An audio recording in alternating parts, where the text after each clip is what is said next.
मनुष्य अपने जीवन का 1/3 भाग सोने में बिताता है। हालांकि आयु के आधार पर इसमें भिन्नता देखने को मिलती है, लेकिन औसतन यह लगभग 1/3 होता है, जो सोचा जाए तो काफ़ी अधिक है। बिल्ली अपने जीवन का 2/3 समय सोने में बिताती है।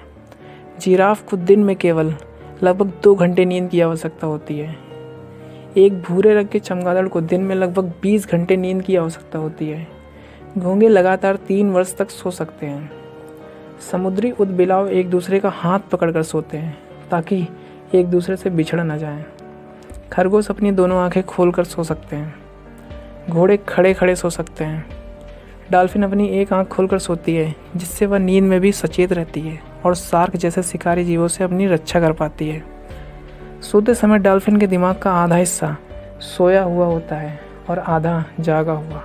सांस लेने के लिए डॉल्फिन को सचेत रहना पड़ता है, इसलिए वह पूरी तरह से सो नहीं सकती। नींद की कमी भोजन और पानी की कमी की तुलना में अधिक तेजी से मारती है।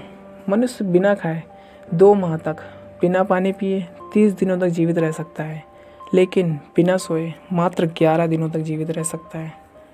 सबसे ज़्यादा लगातार जागने का रिकॉर्ड 11 दिन का है, जो 1964 में रैंडी गार्डनर नाम के कैलिफोर्निया के एक छात्र द्वारा बनाया गया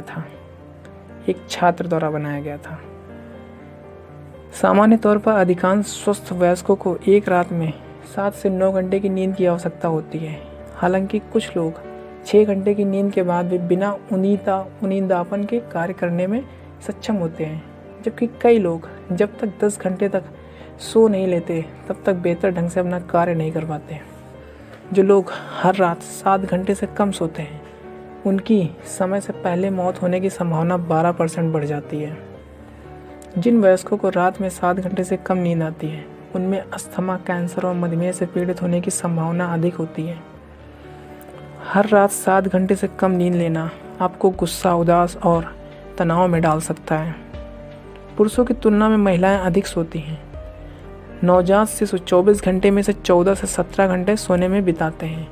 शिशुओं का दिमाग ग्लूकोज पूरी सप्लाई का 50% इस्तेमाल कर लेता है, इसलिए उन्हें अधिक सोने की आवश्यकता पड़ती है। नवजात शिशुओं के माता पिता अपने बच्चे के जीवन के पहले 2 वर्षों में अपनी 6 माह की नींद खो देते हैं। नींद में आप छींक या खांस नहीं सकते।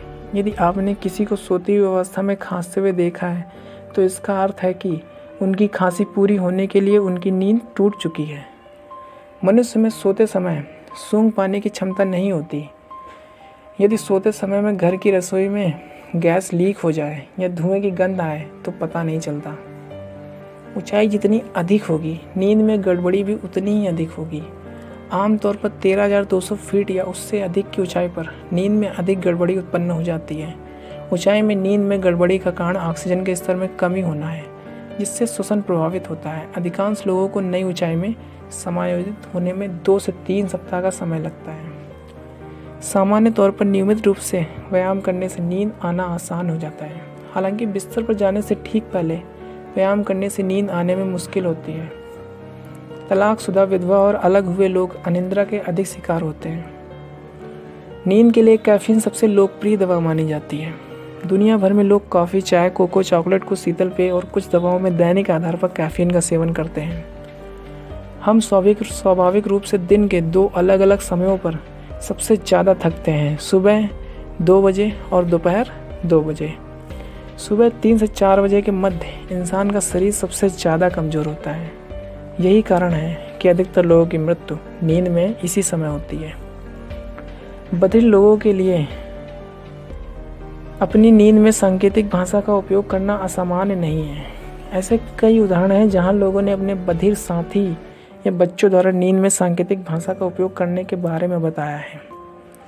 जो लोग पर्याप्त नींद नहीं लेते हैं, उनके भूख विनियमन हार्मोन लेप्टिन का स्तर गिर जाता है। इस कारण उनमें अधिक भूख लगने की संभावना होती है और उनकी भूख बढ़ जाती है। डायसेनिया वह अवस्था है जिसमें सुबह सुबह बिस्तर से उठना। पैरासोम्निया वह अवस्था है जिसमें लोग नींद में विभिन्न गतिविधियां करते हैं, जैसे नींद में चलना, नींद में